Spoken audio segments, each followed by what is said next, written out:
Сәлем достар, біз алдыңғы тақырыбымызда айнымалыны пайдалану арқылы светодиодты жағып өшірген болатынбыз. Бұл сабағымызда 3 түрлі түсті светодиодты жалғау арқылы светофор жасаймыз. Біздің схемада светодиодтарымыз анод аяғына резистор жалынған. Бұл резисторымыз микроконтроллердің 8-ші, 9-ші және 10-ші пиндарына жалынған. Ал светодиодтарымыздың минус аяғы, яғни катод аяқтары ортақ ГНД деген пинға жалынған, яғни ground, орысша аударғанда заземление немесе минус дегенді білдіреді. Енді осы светофорымыздың программасын жазайық. Ол үшін код дегенді басамыз және бізге керегі текст түрі. Сол себепті текстті таңдаймыз. Осы жерде тұрған дайын программаны өшіріп, басынан бастап жазатын боламыз. Ең алдымен бізге светодиодтардың аттарын беруіміз керекпіз. Яғни айнымалы. Ол үшін int бірінші тұрған жасыл түсті светодиод, сол себепті LED green дейміз. Ол бізде 10-ші пинға жалғанып тұр. Одан кейін int LED yellow сары түсті пиніміз, яғни светодиодымыз. Одан кейін int LED red. Ол бізде 8-ші пинға жалғанып тұр. Бұдан кейін void setup деген команда орындалады. Бұның ішіне біз pinmod деген команданы жазамыз.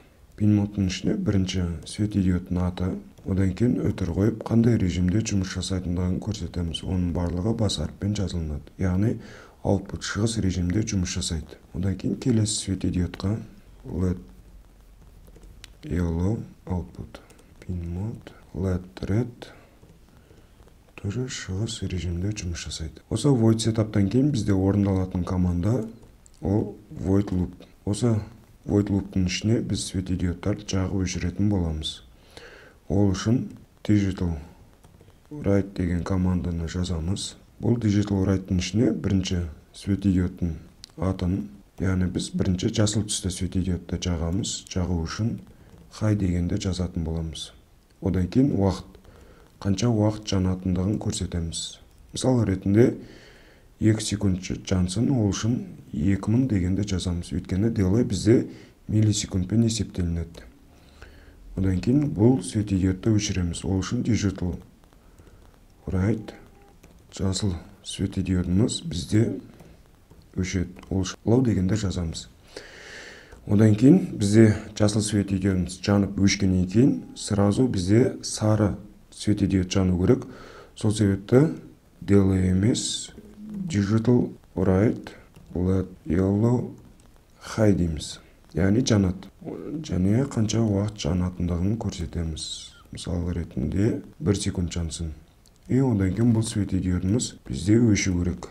LED yellow low дейміз, өшу үшін. Сары түсті светодиодтан кейін бізде қызыл түсті светодиодымыз жану керек. Digital write LED red high. Және бұл светодиодымыз мысалға 3 секунд жансын. Одан кейін бұл светодиодымыз өшеді. Digital write LED red low дейміз. Осылай бізде қайталанып отырады. Бірінші бізде жасыл түсті светодиодымыз жанады 2 секунд. Одан кейін өшкеннен кейін бізде сары түсті светодиодымыз жанады. Ол 1 секунд. Одан кейін бізде қызыл түсті светодиодымыз 3 секунд жанады. Бұны тексеру үшін начать моделирование дегенді басамыз. Мұны бірінші 2 секунд, 1 секунд және 3 секунд жанатын болады. Яғни void loop'тағы программамыз бесконечно жанып отырады. Жоғарыдан төмен қарай. Біріншісі жасыл, сары, одан кейін қызыл. Және де осы бүгін жасаған жобамыздың текст күйінде көрсеңіздер болады. Оны YouTube'тың астындағы комментария немесе описание қалдырам. Жалпы Arduino дегенді басасыздар. Алдындағы светодиод жағу, одан кейінгісі светофор. Бұл жерде бізде керекті элементтердің тізімі, жалғану кестесі және оның схемасы көрсетілген. Бұл жерде кішкене пиндер ғана өзгеше.